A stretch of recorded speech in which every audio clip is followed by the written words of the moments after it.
Hello friends, எல்லோருக்கும் வணக்கம். Welcome to young investor channel. Markets பார்த்துருப்பீங்க. ஸோ இன்றைக்கி மார்க்கெட் பாசிட்டிவ் ட்ரெண்டில் இருக்குது. ஆக்சுவலி நான் நெகட்டிவில் தான் இருக்கும்னு நினச்சேன். ஏன் அப்படின்னா அந்த கத்தாரில் போட்ட பாம்பு, அது மாதிரி சில நெகட்டிவ் இஷ்யூஸு, அடுத்து பார்த்தீங்கன்னா வார் கண்டினியூ ஆகிட்டு தான் இருக்குது. ஸோ இது மாதிரி இஷ்யூஸ் எல்லாமே பெற்றிருக்குது. அது போக அமெரிக்காவோட அந்த ராணுவ டிபார்ட்மெண்ட், அதாவது மிலிட்ரி டிபார்ட்மெண்ட்டை பென்டகன் அப்படின்னு சொல்லுவாங்க. அமெரிக்காவோட மிலிட்ரி டிபார்ட்மெண்ட்டை பார்த்து பென்டகன் சொல்லுவாங்க. ஸோ அந்த ஆஃபீஸர்ஸோட ஃபுட்டுக்கு, அதாவது அவங்க ஃபுட்டுக்கு மட்டுமே கிட்டத்தட்ட 1,50,000 கோடி செலவழிச்சிருக்காங்க. அதாவது நம்ம தமிழ்நாடோட பட்ஜெட் தான், ஒரு வருஷம் பட்ஜெட் தான் கிட்டத்தட்ட 2,25,000 கோடி. அதில் 1.80 lakh crore அளவுக்கு அவங்க ஃபுட்டுக்கு செலவழிச்சிருக்காங்க. என்ன ஃபுட் அப்படின்னு சொல்லி பார்க்கும்போது, இந்த ப்ரான் இருக்கலாம், இறால்னு சொல்லுவோம்ல, அதில் ஹை குவாலிட்டி இறால், அதை வாங்கி அவங்க சாப்பிட்ருக்காங்க. ப்ளஸ் இப்போ பார்க்கும்போது எகெயின் இஸ்ரேல் கூட அவங்க வார் பண்ணணும் அப்படின்னா அமெரிக்கா மிலிட்ரி டிபார்ட்மெண்ட்டுக்கு அந்த பென்டகன் கேட்குறது, அதாவது அமெரிக்காவோட பார்லிமெண்ட்டில் அவங்க ஒரு டாக்குமெண்ட் சப்மிட் பண்ணியிருக்கிறாங்க. அதில் 18 லட்சம் கோடி தேவைப்படும், இனி வார் ஈரான் கூட பண்ணணும்னா அவ்வளோ அமௌண்ட்டு தேவைப்படும்னு சொல்லி அவங்க அப்டேட் கொடுத்துருக்காங்க. ஸோ இந்த வாரோட பிரச்சனை எந்த ரேஞ்சுக்கு போகுது அப்படின்னு சொல்லி பார்த்துட்டுருங்க. ஸோ சிச்சுவேஷன் பேடாக தான் இருக்குது. இந்த வார் நின்னா தான் நமக்கு பார்த்தீங்கன்னா ஒரு பாசிட்டிவ் அப்டேட்டாக இருக்கும். பட் இந்த வார்னால் ஏற்பட்ட பாதிப்புகள் கம்பெனிஸில் ஒரு 2 to 3 quarters இம்பேக்ட் ஆகும். அது இல்லாமல் நேற்று அந்த கத்தார் எனர்ஜியோட அந்த ராஃப்லான் பிளான்ட் என்ன சொன்னாங்கன்னா 5 வருஷம் ஆகும் அதை ரிகவர் பண்ணுறதுக்கு, எங்களுக்கு ஏற்பட்ட டேமேஜை ரிகவர் பண்ணுறதுக்கு 5 வருஷம் ஆகும், 1.8 lakh crore அளவுக்கு செலவாகும்னு சொல்லியிருக்கிறாங்க. சிச்சுவேஷன் வீக்காக தான் இருக்குது. நம்ம தான் கொஞ்சம் கேர்ஃபுல்லாக இருக்கணும். நிஃப்டி 50 281 பாயிண்ட்ஸ் கிட்ட பாசிட்டிவில் இருக்குது. 23,253 பாயிண்ட்ஸில் ட்ரேட் ஆகுது. சென்செக்ஸ் 763 பாயிண்ட்ஸ் பாசிட்டிவில் இருக்குது. 74,970 பாயிண்ட்ஸில் இருக்குது. பேங்க் நிஃப்டி 505 பாயிண்ட்ஸ் பாசிட்டிவில் இருக்குது. 53,956 பாயிண்ட்ஸில் ட்ரேட் ஆகுது. AU small finance bank 1.5% positive. Axis bank ஒரு flat positive. Bank of Baroda 3% இன்றைக்கி பாசிட்டிவில் இருக்குது. Canara bank 4% positive. Federal bank 2% positive. HDFC bank 2% மேலே நெகட்டிவில் இருக்குது. ICICI bank 1% positive. IDFC first bank 1.5% positive. IndusInd bank 2% positive. Kotak Mahindra bank 2% positive. State bank of India 2% பாசிட்டிவில் இருக்குது. Union bank of India 3% positive. S bank 2% பாசிட்டிவில் இருக்குது. இது போக செக்டார் வைஸ் மார்க்கெட்டை பார்க்கும்போது மெட்டல், ஃபார்மா, பிஎஸ்சி இந்த 3 செக்டாரும் இன்றைக்கி நல்ல ஒரு பெர்ஃபார்மன்ஸில் இருக்குது. ஃபஸ்ட்டு மெட்டல் தான் டாப்பில் இருக்கிறாங்க. அதுக்கு அடுத்தபடியாட்டு ஃபார்மா. நான் டெக்னாலஜி இன்றைக்கி அடி விழும் நினச்சேன், பட் டெக்னாலஜி தப்பிடுச்சு. PSU bank banking, technology, service, infra, consumer energy, auto, cement, realty finance எல்லா செக்டாருமே பாசிட்டிவில் தான் இருக்குது.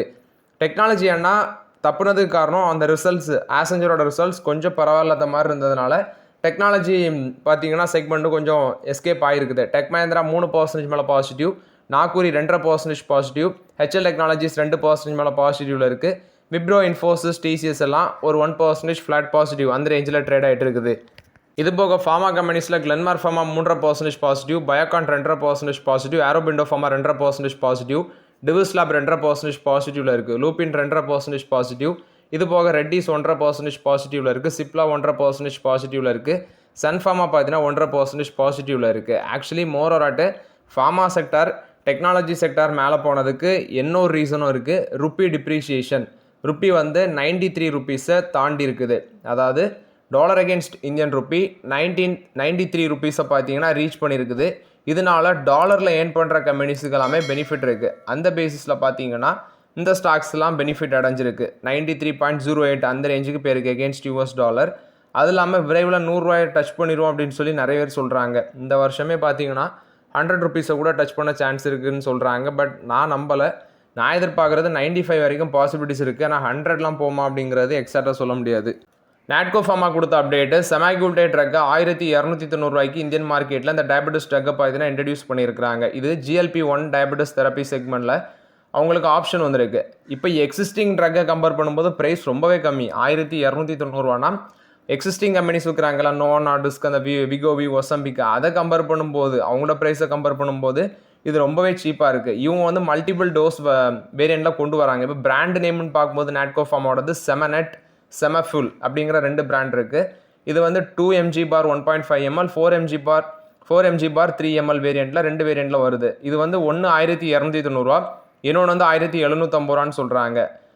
அது போக பார்க்கும்போது 8 mg பார் 3 ml இருக்குது. பென் டிவைஸ் வெர்ஷனில் ரூ. 4500 per மந்த் அந்த ரேஞ்சில் அந்த டோசேஜை வந்து இன்ட்ரடியூஸ் பண்ண இருக்கிறோம் அப்படின்னு சொல்லி அப்டேட் கொடுத்துருக்காங்க. நோவோ நார்டிஸ்கில் தான் அந்த ஒசம்பிக்கு விகோவி இதெல்லாம் பிளாக் பஸ்டர் ட்ரக்காக இருக்குது. அதை கம்பேர் பண்ணும்போது இது லோ காஸ்ட் ஜென்ரிக்ஸ். அது 10,000 ரூபாய்க்கு விற்குதுன்னா இவங்க ஜஸ்ட் 1290 ருபீஸுக்கு கொடுக்குறாங்க. ஸோ எந்த அளவு பெனிஃபிட்னு பாருங்கள். So Indian drug making companies கிட்டத்தட்ட 40 கம்பெனிஸ் வந்து இந்த ஆப்பர்ச்சுனிட்டியை கேப்சர் பண்ணுறதுக்கு தயாராக இருக்கிறாங்க. ஆல்ரெடி ரெட்டிஸு, சன்ஃபார்மா, ஜைடஸு, லூப்பின் இது மாதிரி கம்பெனிஸ் எல்லாமே தயாராகிட்டாங்க. நாட்கோ ஃபார்மா பந்திக்கு முந்தி இருக்காங்க அப்படின்னு சொல்லலாம். இதனால நாட்கோ ஃபார்மாவுக்கு நிறைய பெனிஃபிட் இருக்குது. ஸோ நாட்கோ ஃபார்மா கன்சிடர் பண்ணுவாங்க, வச்சுக்கோங்க. இது நாட்கோ ஃபார்மா கொடுத்த ஒன் ஆஃப் தி பாசிட்டிவ் அப்டேட்டாக நான் பார்க்குறேன். ஸோ இன்றைக்கி நாட்கோ ஃபார்மாவோட ஷேர் ப்ரைஸ் பார்த்தீங்கன்னா 2.5% பாசிட்டிவில் இருக்குது. 959 ரூபாயில் ட்ரேட் ஆகிட்டு இருக்கு. Hold Natco pharma, if opportunity get use the Natco pharma. ஆசஞ்சரோட ரிசல்ட்ஸ் வந்துருந்துச்சு. ரெவன்யூ 8% வளர்ந்துருக்கு. நியூ புக்கிங்ஸ் பார்த்தீங்கன்னா $22 பில்லியன், அதுவும் ஒரு நல்ல க்ரோத் காமிச்சிருக்கு அந்த new bookings. Operating margin 30 basis point expand ஆகி 13.8% வளர்ந்துருக்கு. ஃப்ரீ கேஷ் ஃப்ளோ $3.7 பில்லியன் இருக்குது அப்படின்னு சொல்லி அப்டேட் கொடுத்துருக்காங்க. ஸோ ரிசல்ட்ஸ் வந்து பார்க்கும்போது ஓரளவு பெட்டராக பண்ணியிருக்கிறாங்க. அது ஒரு முக்கிய ரீசனாக இருந்திருக்கு. ஓரளவு பெட்டராக இருக்குது, பட் பெருசான்லாம் சொல்ல முடியாது. அந்த $22.1 பில்லியன் புக்கிங்ஸில் 41 கிளைண்ட்ஸ் பார்த்தீங்கன்னா கிட்டத்தட்ட குவார்ட்டர்லி அவங்களோட வேல்யூ பார்க்கும்போது $100 மில்லியன் அந்த ரேஞ்சில் இருக்குன்னு சொல்கிறாங்க. அது இல்லாமல் அந்த ஃபினான்ஷியல் கைடன்ஸ் அவங்க இம்ப்ரூவ் பண்ணியிருந்தாங்க. ஃபுல் இயர் அட்ஜஸ்டட் ஏர்னிங்ஸ் பார்க்கும்போது 6% to 8% அப்படின்னு மென்ஷன் பண்ணியிருக்காங்க. Full year free cash flow expectation அவங்க சொல்கிறது $10.8 பில்லியன் to $11.5 பில்லியன் அளவுக்கு இருக்குன்னு சொல்கிறாங்க. ஸோ ஓரளவு பெட்டராக இருந்ததுனால அன்றைக்கி இன்ஃபோசிஸ், டிசிஎஸ் இந்த மாதிரி பங்குகள் எல்லாமே பாசிட்டிவில் இருக்குது. கூடவே அவங்களுக்கு இந்த ருப்பி டிப்ரிசியேஷன் வந்து பார்த்திங்கன்னா நல்லா சப்போர்ட் பண்ணி கொடுத்துருக்கு மார்க்கெட்டில். நெக்ஸ்ட்டு நெஸ்லே இந்தியாவை பொறுத்த வரைக்கும் அப்டேட்டு, சனன் ஃபேக்ட்ரியில் வந்து அவங்களோட மஞ்சு ப்ரொடக்ஷனை இன்க்ரீஸ் பண்ண போகிறோம் அப்படின்னு சொல்லி அப்டேட் கொடுத்துருக்காங்க. இந்த சனன் ஃபெசிலிட்டி குஜராத்தில் இருக்குது. கிட்டத்தட்ட ஆனுவலி 8300 டன்ஸ் வந்து நாங்கள் ப்ரொடக்ஷன் பண்ணுவோம். இதுக்கு வேண்டி 225 கோடி இன்வெஸ்ட்மெண்ட்டும் பண்ண இருக்கிறதாட்ட அப்டேட் கொடுத்துருக்காங்க. ஃபினான்ஷியல் 26 இந்த எண்டுக்குள்ளே வந்து பார்த்திங்கன்னா அந்த எக்ஸ்பேன்ஷனை கம்ப்ளீட் பண்ணி மஞ்சு ப்ரொடக்ஷனை வந்து இன்க்ரீஸ் பண்ணுறாங்க. கன்சூமர் டிமாண்ட் வந்து அதிகரிக்கிறதுனால இதை பண்ணுறோம் அப்படின்னு சொல்லி அப்டேட் கொடுத்துருக்காங்க. ஸோ மஞ்சு வந்து பார்த்தீங்கன்னா ரொம்பவே டேஸ்டியாக இருக்கும். யாரெல்லாம் சாப்பிட்ருக்கீங்க? நான் அடிக்கடி வாங்கி சாப்பிடுவேன். ஸோ யாரெல்லாம் சாப்பிட்ருக்கீங்கன்னு சொல்லி கமெண்ட்டில் சொல்லுங்கள். நெக்ஸ்ட்டு சிஎட்டோட எம்டி அண்ட் சிஓவாக இருக்கிற அர்னப் பானர்ஜி அவர் வந்து என்ன சொல்கிறாரு அப்படின்னா, எங்களுக்கு ரா மெட்டீரியல்ஸ் விசிபிலிட்டி மே வரைக்கும் ஓரளவு பரவாயில்லாமல் இருக்கலாம் அப்படின்னு சொல்கிறாரு. ஆனால் அந்த கான்ஃப்ளிக்ட் கண்டினியூ ஆச்சுன்னா டிஸ்ட்ரப்ஷன் சில பிளானில் நடக்க வாய்ப்புகள் இருக்குது. அது இல்லாமல் ஃபினான்ஷியல் 27 ஃபஸ்ட்டு குவார்ட்டரில் 2 to 3% of the price hike domestic மார்க்கெட்டில் இருக்கும் அப்படின்னு சொல்லி ஒரு வார்னிங் கொடுத்துருக்காங்க. இது வந்து சிஎட்டை பொறுத்த வரைக்கும் அப்டேட்டு. நெக்ஸ்ட் பார்க்கும்போது HDFC பேங்கோட ஷேர் இன்றைக்கும் பார்த்தீங்கன்னா 2% விழுந்திருக்கு. 781 ட்ரேட் ஆகிட்டு இருக்குது. 2% கிட்ட நெகட்டிவில் இருக்குது. ஸோ HDFC பேங்கில் சில அப்டேட்ஸ் எல்லாமே வந்திருக்கு. நான் உங்கள்ட்ட அதை ஷேர் பண்ணுறேன். பட் இது கன்ஃபார்மாக நடந்தா அப்படிலாம் தெரியாது. நியூஸில் வந்ததை நான் உங்கள்ட்ட அப்டேட் பண்ணுறேன். சம் நியூஸஸ் பார்க்கும்போது, அதாவது ஆட்டனு சக்கரவர்த்தி அவர் தான் ரிசைன் பண்ணார். அவர் சொல்லியிருக்கிறது என்னென்னா, எனக்கு யாருக்கூடையும் எந்த கருத்து வேறுபாடு கிடையாது. நான் வந்து இவங்க அந்த தப்பை பண்ணாங்க, இந்த தப்பை பண்ணாங்க அப்படின்னு சொல்லி என்னோடய ரிசைனேஷன் லெட்டரில் வந்து பார்த்தீங்கன்னா நான் சுட்டி காட்டவும் இல்லை. என்னோட பர்சனல் ரீசன்ஸுக்கு வேண்டி தான் நான் வெளியே போயிருக்கிறேன் அப்படின்னு சொல்லி அவர் சொல்லியிருக்காரு. பட் நியூஸஸில் வந்த சில அசம்ஷன், அதாவது அவங்களாட்டே பண்ணி சொன்ன சில நியூஸஸ் சொல்கிறேன். அதில் என்ன சொல்கிறாங்கன்னா, சக்கரவர்த்திக்கு எக்ஸிக்யூட்டிவ் போர்ட் மெம்பர்ஸ் கூட சில போர்ட் மெம்பர்ஸ் கூட கருத்து வேறுபாடு இருந்திருக்கு. அதனால் அவர் வந்து அன்எக்ஸ்பெக்டடாக எக்ஸிட் பண்ணியிருக்கிறார் அப்படின்னு சொல்கிறாங்க. அது மாதிரி இந்த ஹெச்டிஎஃப்சியோட எம்டி1சிஓ இருக்கிற சசிதர் ஜெகதீஷன் அவர் கூடயும் பார்த்தீங்கன்னா அவரு கூட வந்து சில கருத்து வேறுபாடு இருக்குன்னு சொல்கிறாங்க. ஆனால் சசிதர் ஜெகதீஷன் என்ன சொல்கிறாரு அப்படின்னா, அவருக்கு வந்து சசிதர் ஜெகதீஷனுக்கு டேர்ம் வந்து அக்டோபரில் முடிவடையுது. ஆனால் அவரை மறுபடியும் சிஓட்ட அப்பாயிண்ட் பண்ணுறதுக்கு இவருக்கு விருப்பம் இல்லை அப்படிங்கிற ஒரு இதுவும் சொல்கிறாங்க. ஸோ எல்லாமே ஒரு அசம்ஷனில் சொல்லியிருக்கிறாங்க. ஸோ அவர் திடீர்னு பார்த்தீங்கன்னா எக்ஸிட் பண்ணிட்டு போனதை புதுசாட்டு வந்த சிஓ வந்து கிளாரிஃபிகேஷன் கேட்டிருக்காங்க. ஸோ அவர் வந்து சில இதை சொல்லியிருக்கிறாரு. யார் மேலேயும் கோவத்தில் நான் போல, என்னோடய பர்சனல் ரீசன்ஸுக்கு வேண்டி தான் போயிருக்கேன் அப்படின்னு சொல்லி ரிசைன் பண்ணிட்டு போனவர் சொல்லியிருக்கிறாரு. HDFC பேங்கை பற்றி மறுபடியும் கேட்குறீங்க, அதை வாங்கலாமான்னு. நான் என்னோடய ஒப்பீனியனை சொல்லிட்டேன். இப்போ இருக்க அந்த புக் வேல்யூ ரேஞ்சில் பார்த்தீங்கன்னா நான் கை வைக்கிற ஐடியாவே இல்லை HDFC பேங்கில். ஸோ இப்போ அதை வெயிட் பண்ணுறத தவிர வேறு ஆப்பர்ச்சுனிட்டி இல்லை HDFC பேங்கில். நெக்ஸ்ட்டு HDFC பேங்க் 55% மேலே போகும் அப்படின்னு சொல்லி ப்ரோக்கரேஜஸ் ஃபர்ம்ஸ் வந்து ரேட்டிங் கொடுத்துருக்காங்க. ஜெஃப்ரிஸ் என்ன டார்கெட் ப்ரைஸ் சொல்கிறாங்கன்னா 1240 வந்து HDFC பேங்குக்கு டார்கெட் ப்ரைஸ் சொல்லியிருக்கிறாங்க. இப்போ இருக்க லெவல் வந்து 55% மேலே போகும்னு சொல்லி அப்டேட் கொடுத்துருக்காங்க. இது வந்து ஜெஃப்ரிஸ் வந்து HDFC பேங்குக்கு இந்த டார்கெட் ப்ரைஸை மென்ஷன் பண்ணியிருக்கிறாங்க. ஐடிசி ஒரு 2.39 லேக் ஷேரை வந்து அந்த ESOP employee stock option scheme அதுக்கு கீழே பார்த்தீங்கன்னா அலாட் பண்ணியிருக்கிறதாட்ட அப்டேட் கொடுத்துருக்காங்க. ஐடிசி லிமிடெட் வந்து எம்ப்ளாயி ஸ்டாக் ஆப்ஷன் ஸ்கீம் கீழே வந்து 2.3 லேக் ஷேர் வந்து அலாட் பண்ணியிருக்கிறதாட்ட அப்டேட் கொடுத்துருக்காங்க. JSW சிமெண்ட் ராஜஸ்தான் அவங்களோட சிமெண்ட் ஃபெசிலிட்டியில் 2.50 million tons per annum capacity வந்து ஆட் பண்ணிக்கிறதாட்டு சொல்லியிருக்காங்க. இது மூலமாட்டு ஆல்ரெடி அந்த க்ரீன்ஃபீல்ட் பிளான்ட்டில் வந்து clinker unit 3.30 million tons per annum unit அந்த ரேஞ்சில் வச்சிருக்காங்க. இப்போ புதுசாக அவங்க 2.50 million tons per annum cement grind unit பார்த்தீங்கன்னா ஆட் பண்ணியிருக்கிறதாட்ட அப்டேட் கொடுத்துருக்காங்க. அது இல்லாமல் இன்னும் 1 million tons per annum cement grinding unit வந்து கன்ஸ்ட்ரக்ஷனில் இருக்கிறதாட்டு சொல்லியிருக்காங்க. இது வந்து JSW சிமெண்ட் கொடுத்த அப்டேட்டு. யூனிலிவர் ஹிந்துஸ்தான் யூனிலிவர் லிமிட்டடும் கிராஃப்ட் ஹின்ஸ் அவங்க வந்து ஃபுட் பிஸ்னஸை 2 பேரும் மெர்ஜ் பண்ணலாம் அப்படின்னு சொல்லி பேச்சுவார்த்தையில் போயிட்டுருக்குது. ஹின்ஸில் பார்த்தீங்கன்னா கிராஃப்ட் ஹின்ஸில் வந்து கெச்சப்பு, அடுத்து வந்து ஹெல்மென்ஸ், மயோனைஸ் இதெல்லாமே வரும். ஸோ இந்த 2 பிஸ்னஸை வந்து மெர்ஜ் பண்ணுறதுக்கு பேச்சுவார்த்தையில் இருக்கிறதாட்டு சொல்லியிருக்கிறாங்க.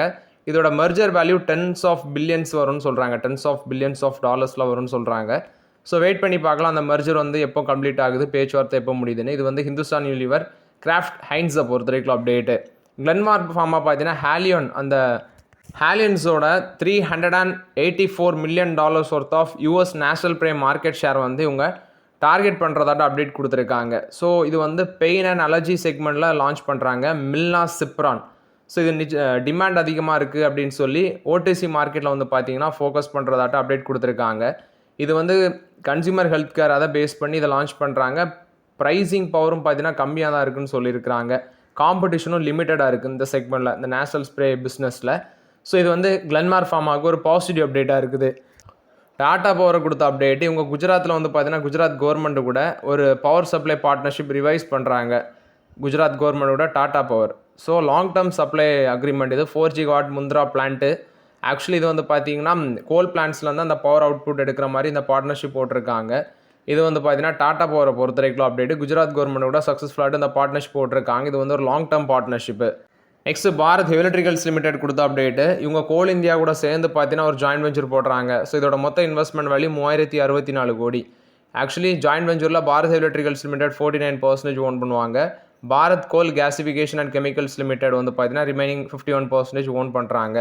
ஸோ இந்த ப்ராஜெக்ட் வந்து பார்த்தீங்கன்னா 4 இயர்ஸ் கிட்ட இருக்கும் அப்படின்னு சொல்லி அப்டேட் கொடுத்துருக்காங்க. ஆஃப்டர் தட் பார்க்கும்போது டிட்டாகர் ரயில் சிஸ்டத்துக்கு கூட ஒரு ஜாயின்ட் வெஞ்சர் போட்டிருக்காங்க. இது வந்து ஒரு maintenance project, Vande Bharat sleeper trains அந்த மெயின்டெனன்ஸ் ப்ராஜெக்ட்னு சொல்லியிருக்கிறாங்க. ஸோ 2 ஜாயின்ட் வெஞ்சர் போட்டிருக்காங்க பாரத் எலக்ட்ரிகல்ஸ் லிமிடெட். TCS வந்து ABB அப்படிங்கிற ஒரு கம்பெனியோட பார்ட்னர்ஷிப்பில் வராங்க. இது இண்டஸ்ட்ரியல் டிஜிட்டல் டிரான்ஸ்ஃபார்மேஷனுக்கு வேண்டி இந்த பார்ட்னர்ஷிப். அது இல்லாமல் அமெண்டியோஸ் அப்படிங்கிற ஒரு கம்பெனியோட பார்ட்னர்ஷிப்பில் வராங்க. இது AA based airline retailing transformation அதுக்கு வேண்டி பார்ட்னர்ஷிப்பில் வந்திருக்காங்க. இது வந்து TCS பொறுத்த வரைக்கும் ஓவரால் அப்டேட்ஸு. நெக்ஸ்ட்டு பார்த்தீங்கன்னா REC லிமிடெட் வாங்கலாமான்னு கேட்டிருக்கீங்க. ஸோ REC லிமிடெட் முன்னாடியே கன்சிடர் பண்ணது. பெருசாக எக்ஸ்போஷர் வச்சிருக்க மாட்டேன் PSU செக்டரில், அப்படி கொஞ்சம் வச்சுருப்பேன். பெருசாக எக்ஸ்போஷர் கிடையாது. இதில் என்ன ஒன்று கவனிக்க வேண்டியதுன்னா நல்ல ஒரு டிவிடன் எனக்கு வந்துகிட்டே இருக்குது. REC லிமிடெடும் சரி PFC லிமிடெடும் சரி அப்பப்போ பார்த்தீங்கன்னா நல்ல டீசெண்டான டிவிடன் வந்திருக்கு. பெருசாக எனக்கு போர்ட்ஃபோலியோவில் அது வந்து டேமேஜும் பண்ணல. பெருசாக ரிட்டர்ன்ஸ் வந்துச்சு, பட் நான் எக்ஸிட் பண்ணல, அப்படியே வச்சுருக்கிறேன். ஸோ நீங்கள் இந்த மாதிரி செக்டர் அதாவது டிவிடன் கிடைக்குது அப்படின்னு சொல்லி ஒரு ஸ்டாக்கை ஃபோக்கஸ் பண்ணுறீங்கன்னா பெருசாக எக்ஸ்போஷரை தவிர்த்துட்டு ஓரளவு பார்த்தீங்கன்னா நார்மலாக வச்சுருக்கிறது பெட்டர். பெருசாக நெகட்டிவும் போகாது, ரிட்டர்ன்ஸும் பார்த்தீங்கன்னா நார்மலாக வரும். இதில் ரிட்டர்ன்ஸ் வந்துச்சு, இப்போ வந்து ப்ரெஷர் இருக்கிறதுனால அப்படி கொஞ்சம் நெகட்டிவில் இருக்குது.